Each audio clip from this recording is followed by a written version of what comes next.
billahi minasyaitonir rajim. Bismillahirrahmanirrahim. Assalamualaikum warahmatullahi wabarakatuh. Nahmaduka ya Rabb. Innal hamdalillah nasta'inuhu wa nastaghfiruh. Allahumma salli wa sallim ala sayyidina Muhammad wa ala alihi sayyidina Muhammad. Sahabat budiman, bahasa kalbu yang sama-sama mengharapkan ridhonya dari Allah Subhanahu wa taala. Pada kesempatan kali ini kami selalu senantiasa mengingatkan, mengajak seluruh pemirsa senantiasa memperbaiki keimanan kita kepada Allah Subhanahu wa taala. Dengan cara yang bagaimana? Dengan cara yang sangat mudah sekali. Kita berusaha melaksanakan apa yang telah diperintahkan oleh Allah Subhanahu wa taala melalui Al-Qur'anul Karim. Sehingga dengan senantiasa melaksanakan apa yang telah diperintahkan oleh Allah Subhanahu wa taala, menjauhi apa-apa yang telah dilarang oleh Allah Subhanahu wa taala, menjadikan kita manusia yang benar-benar beriman kepadanya. Hadirin sahabat budiman, bahasa kalbu yang sama-sama mengharapkan ridhonya Allah Subhanahu wa taala. Pada kesempatan kali ini kita akan mengangkat sebuah ayat firman Allah Subhanahu wa taala dalam surah Al-Baqarah ayat ke-10. Allah Subhanahu wa taala berfirman, A'udzu billahi minasyaitonir rajim. Bismillahirrahmanirrahim. Fi qulubihim maradun fazadahumullahu maradah. Wa lahum 'adzabun 'alimun bima kanu yakdzibun. Kata Allah, sesungguhnya di dalam hati manusia itu terdapat penyakit. Penyakit yang seperti apa? Penyakit yang seperti apa? Seperti itu. Penyakit yang tidak bisa dideteksi, tidak bisa diobati secara medis. Akan tetapi penyakit ini adalah penyakit yang senantiasa menggerogoti hati manusia. Karena penyakit seperti ini tidak akan pernah bisa sembuh secara medis. Na'udzubillah min dzalik. Sahabat budiman, bahasa kalbu yang sama-sama mengharapkan ampunan dari Allah Subhanahu wa taala. Seringkali penyakit ini bisa timbul, bisa tampak ketika manusia bergaul dengan sesama. Ketika manusia hidup di antara satu dengan yang lain, maka penyakit seperti ini akan timbul dengan sendirinya.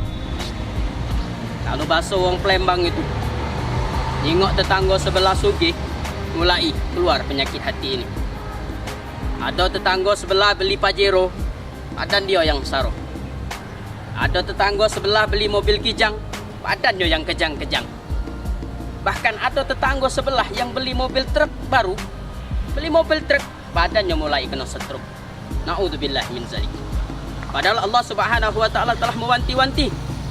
Allah Subhanahu wa taala telah mengingatkan manusia yang seperti ini, jangankan masuk surganya Allah Subhanahu wa taala, bau surganya pun tidak akan pernah tercium. Na'udzubillah min dzalik. Sahabat budiman, bahasa kalbu yang sama-sama mengharapkan ampunan dari Allah Subhanahu wa taala. Maka jelaslah Rasulullah sallallahu alaihi wasallam mengingatkan dalam sebuah hadisnya yang diriwayatkan oleh Imam Bukhari dan Imam Muslim. Kata Rasulullah, "Iyyakum wal hasadah, fa innal hasada ta'kulul hasanati kama ta'kulun narul khutbah." Apa kata Rasulullah? Wahai umatku, jauhilah penyakit hasud, penyakit iri dengki, sombong, ujub dan takabur. Apabila di dalam hatimu bersemayam penyakit yang 5 ini, maka niscaya amal kebajikanmu akan digerogoti oleh penyakit ini. Kalau kita beri perumpamaan, layaknya api memakan kayu bakar. Na'udzubillah. Tentu saja kita tidak ingin kesia-siaan amalan kebajikan kita. Kita tidak mau amalan yang telah kita rintis semenjak kita diwajibkan menjalankan perintah Allah Subhanahu wa taala terkikis dengan penyakit hati ini.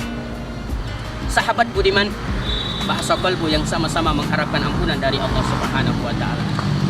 Sesungguhnya kita berharap kepada Allah Subhanahu wa taala amalan kebajikan kita tersebut dicatat dengan sebaik-baik catatan. Amal kebajikan kita tersebut diberikan oleh Allah Subhanahu wa taala dalam bentuk yang baik dan kita menerimanya dengan tangan yang kanan.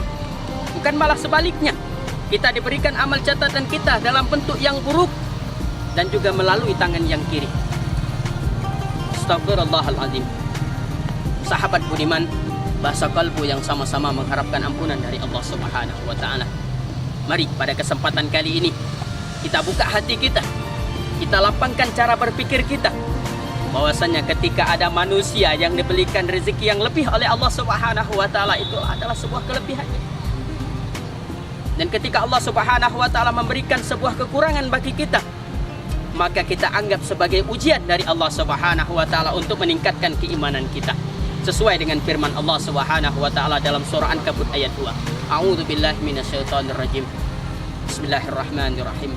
Ahasiban nas ayyutraku ayyaqulu amanna wa hum la yuftanun. Sesungguhnya manusia tidak akan pernah bisa mengira dia telah beribadah, telah beriman kepada Allah Subhanahu wa taala, padahal ia belum diuji dengan seberat-beratnya ujian. Hadirin sahabat budiman, bahasa kalbu yang sama-sama mengharapkan ampunan dari Allah Subhanahu wa taala. Itu saja pembahasan kita pada kali ini. Mudah-mudahan Allah Subhanahu wa taala menjadikan kita hati yang bersih, yaitu qalbun salim, hati yang selamat. Billahi taufiq wal hidayah. Aqulu lakum wassalamu alaikum warahmatullahi wabarakatuh.